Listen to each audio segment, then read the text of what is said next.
Hey guys, this is Azralynn with a quick review of Adrift. The game is meant to be played using VR, but Vive support won't be available until May, so I had to play on my PC. The game is available in full screen, windowed, and windowed full screen. The in-game options include both basic and advanced graphics, as well as some basic audio and gameplay settings. The controls are not customizable, but most people will be fine with the defaults. The game also has full controller support, but the movement controls did feel a little bit awkward in small areas. The game focuses a lot on having a stunning environment.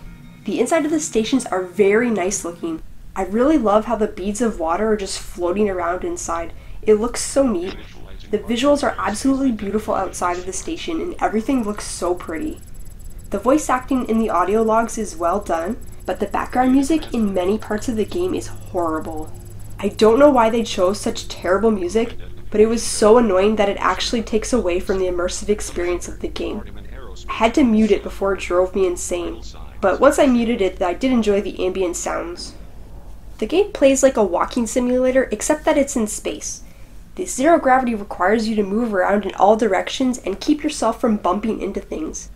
If you bump into anything, your helmet becomes damaged, and if you bump into things too often, you start leaking oxygen at a faster rate.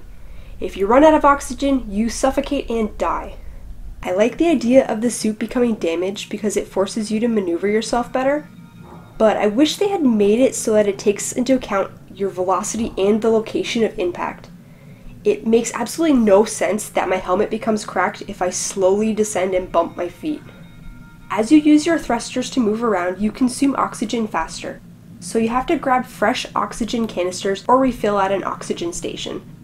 When you're floating outside of the station, your oxygen consumes faster over time. I like that it puts some importance on getting new oxygen, but the canisters are so plentiful, as long as you don't spam your thrusters or get lost, it doesn't seem to become an issue. If you really want to explore and just see all the visuals that the game has to offer, there is a separate game mode that unlocks once you finish the main story, and in this mode you get infinite oxygen. One thing I really didn't like was the annoying beeping when you float outside of the station. Yes, I get it, my oxygen is draining faster, but you don't need to keep beeping at me every single time. It was just really annoying. It would even beep at me when I had full oxygen. It should only beep when you get below a certain threshold, or maybe just not beep at all and just give a visual indicator. The story in Adrift is very bland. Basically, you're on the space station that's severely damaged, and you're trying to survive, fix the station, and go home.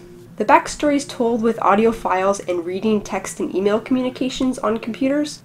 I wish they would have had a lot more audio and video files. In a world that was so beautiful and immersive, I found it really hard to make a connection with any of the characters. I just didn't care about the crew, or even the character I was playing as. She never speaks or reacts to any of the information I discover.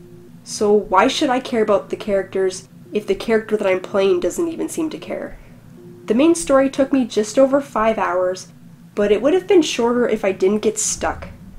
The map indicators were telling me where the objective was, but not how to get there, so I got lost outside and I couldn't find my way back in. I can't see wanting to replay the main story, but Adrift does have a bunch of achievements for finding various items. And with the infinite oxygen mode, I will be playing a game again once the Vive is compatible to explore and check out all the beautiful atmosphere. The game is too short for its cost, even though it was such a beautiful game. With the lack of connection to the characters and the dull story, I would suggest waiting for a sale. I hope this review has helped you. If you enjoyed it, please like, subscribe, and post your feedback in the comments below. Thanks everyone and have a wonderful day.